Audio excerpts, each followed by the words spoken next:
Има светлини, които не угасват. Светлини, родени от дух, от знание, от любов към родината. В историята на България има жени, чието имена горят като вечни пламъци. С думи, с дела, с цялото си сърце, те промениха света около себе си. По случай 1 ноември, Деня на народните будители, да представяме Светлини на будителство 3. Тя не е българка, но избра България за своя съдба. Иван Вазов посвети стихове на нея. Жена венценосна, сестра милосърдна, сестра на героите из боя жестоки.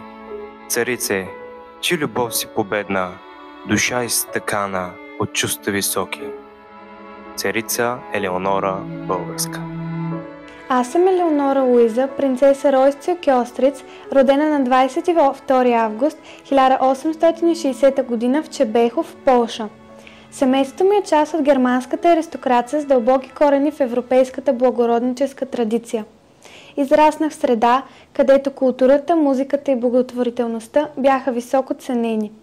А по-късно съдбата ме отведе в България, където станах царица и втора съпруга на цар Фердинанд I. Още преди да пристигна тук, участвах като милосърдна сестра в акциите на руската армия и бях удостоена с орден Света Ана за службата си в Червения кръст. На 28 февруари 1908 г. сключих брак с цар Фердинанд, а малко след обявяването на независимостта на България ме обявиха за царица на българите. Състрадателна и грижовна, бързо спечелих обичта на децата на царя, както и целия български народ. Моята мисия беше благотворителността. През 1910 г. по моя инициатива и със заповед на Министерството на посвещението създадохме фонд Царица Елеонора, който се леше да финансира институции за слепи и глухи деца.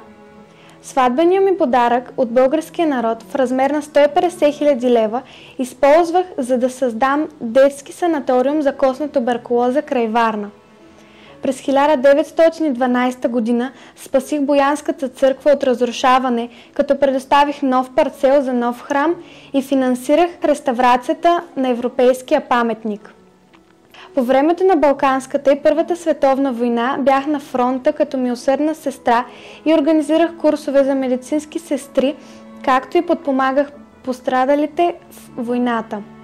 Приятел на създадения през 1885 г. Български червен кръст и основателка на подпомагащото го женско дружество Самарянка. Дадох лични средства за сиропиталища, сираци и ветераните от войните. Девизът ми беше вярност и постоянство. След продължително поледуване починах на 12 септември 1917 г. в Ескиноград. Бях погребана до южната фасада на Боянската църква, която успях да запазя за поколенията. Моето дело и принос към България показва, че истинското будителство е в служенето на хората с обич, смелост и непрекъсната грижа за ближния. Аз вярвам, че истинското будителство е да служиш на хората с обич. Родена в Стара Загора, момичето от бедно семейство, което превзе оперните сцени на Европа. Първата българска оперна прима, глас, който светът запомни, и сърце, което никога не спря да пее за България. Христина Морфова. Аз съм Христина Морфова и съм родена в Стара Загора на 24 април 1887 г. в много бедно семейство. Бях деветото дете и единственото момиче сред братята ми. Когато бях на 4 години, родителите ми се разделиха и понеже нямаха сили да се грижат за мен, ме оставиха в приемно семейство. Животът там беше тежък. Носех дърва, чистих и спях на земята, като истинска пепеляшка. Един от братята ми разбра за страданията ми и ме прибра у дома. Живеех във време, когато мъжете определяха женската съдба. Прекарах детството си в Търново, а по-късно попаднах в столицата под влиянието на най-големия си брат, композиторът Александър Морфов. Той откри уникалната ми природна дарба и ме насочи към музиката. През 1906 година заминах да уча в Прага. В джоба си носех само една златна пара от майка ми. не познавах никого. Бях сама, но съдбата ме срещна с един от българските студенти, който ме заведе в дома на пианистката Людмила Прокопова. Тя стана моя най-близка приятелка, спътник и опора до края на живота ми. Веднага бях приета в консерваторията при професор Пивода, а по-късно специализирах в Париж. Скоро станах солистка в Пражката опера. В Чехия ме обичаха и ценяха дори повече, отколкото в родината ми. През 1912 година се включих в Българската оперна дружба в София, днес Национална опера и балет. Там изпълних главната роля и режисирах постановката на Продадена невеста от Бедържих Сметана. Първата ми голяма сцена в родината, която ми даде смелост и увереност да продължа да развивам музикалната си кариера. Между 1910 и 1930 година бях на най-големите сцени в Европа – Чехия, Словакия, Полша, Италия, Англия. В Америка издаваха плоча с моите изпълнения, но настоях да включа и българска народна песен. Никой мой концерт не минаваше без български фолклор, защото където и да бях, България беше в душата ми. Аз бях първата българска оперна прима със собствена грамофонна плоча, първата хабилитирана вокална педагог от Пражката консерватория и първата жена режисьор в България. В началото на 30-те години се върнах в България заедно с Людмила Прокопова и започнах работа в музикалната консерватория. Студентите ми станаха моето семейство. Обичах ги, а те мен. Често прибирах у дома по-бедните и се стараех никой да не остане гладен. Те бяха светлината в дните ми. На 1 юни 1936 г. пътувах от село Баня към София. Никога не подозирах, че този път ще е последният в живота ми. Край Пирдоп съдбата ме застигна. Загинах при автомобилна катастрофа. Така завърши моят път. Внезапно, но с мисълта, че оставям след себе си музиката, гласа си и любовта на хората. Тя е жена, която не познава страха. Сражава се за свободата, лекува ранени, спасява животни. Вълните на Варненското море и бойните полета на България пазят спомена за нейната смелост. Една жена, една героиня. Христина Хранова.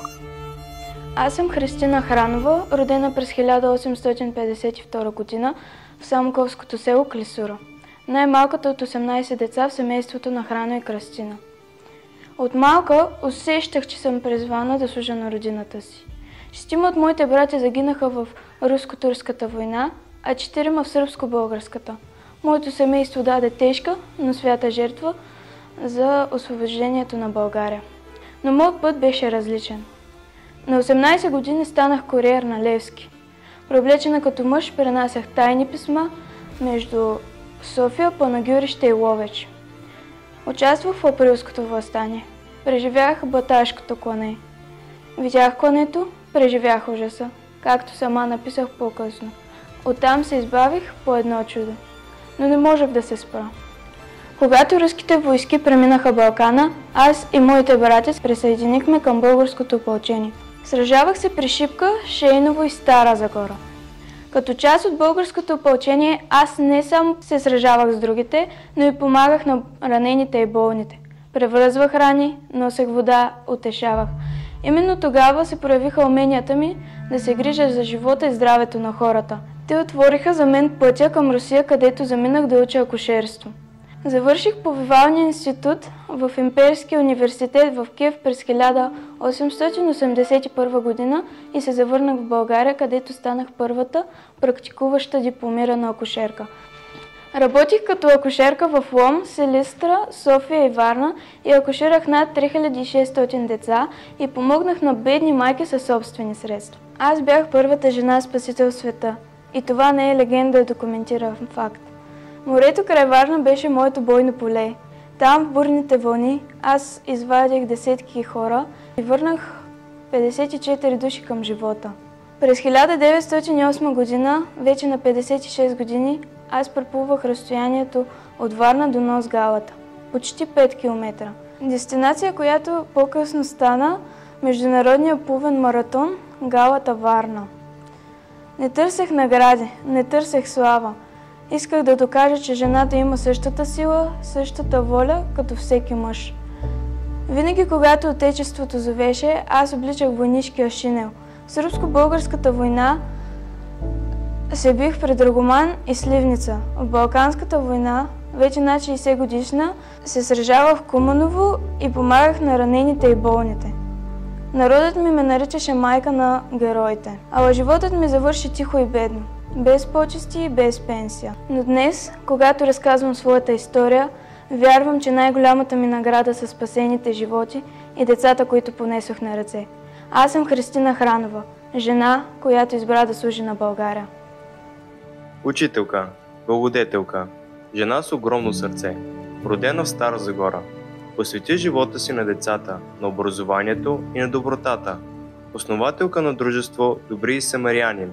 Тя вярва, че едно сърце, което обича, може да промени света. Теофано Попова.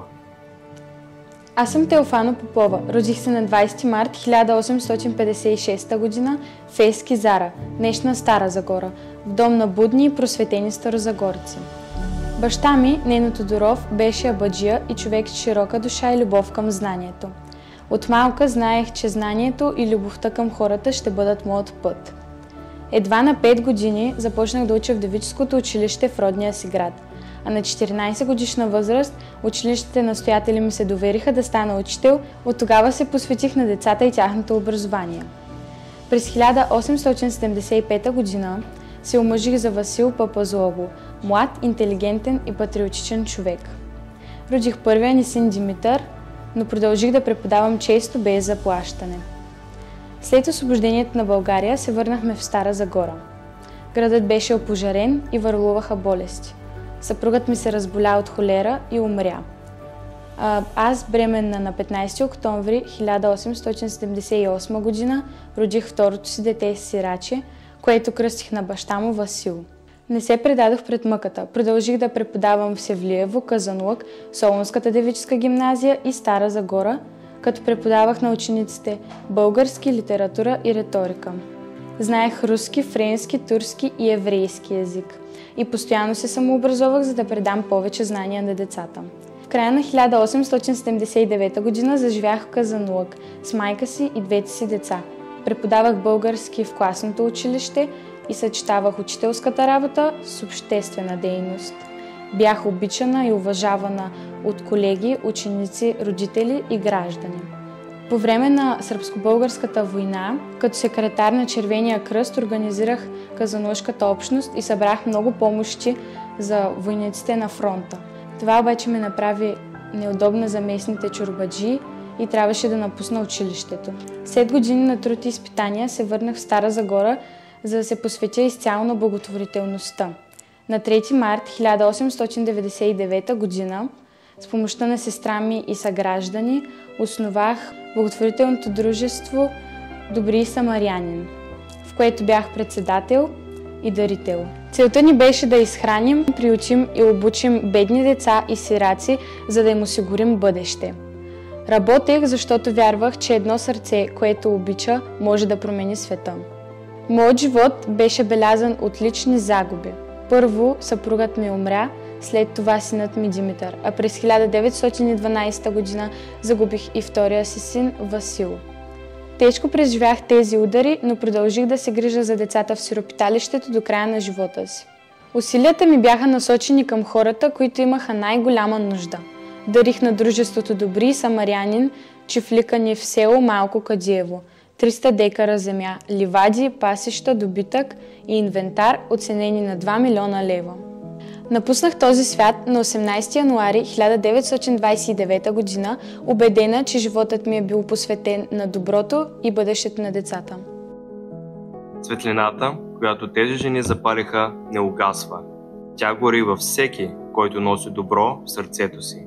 Техният пример ни вдъхновява да действаме смело. Истинското будителство живее в думите, делата и в сърцата ни.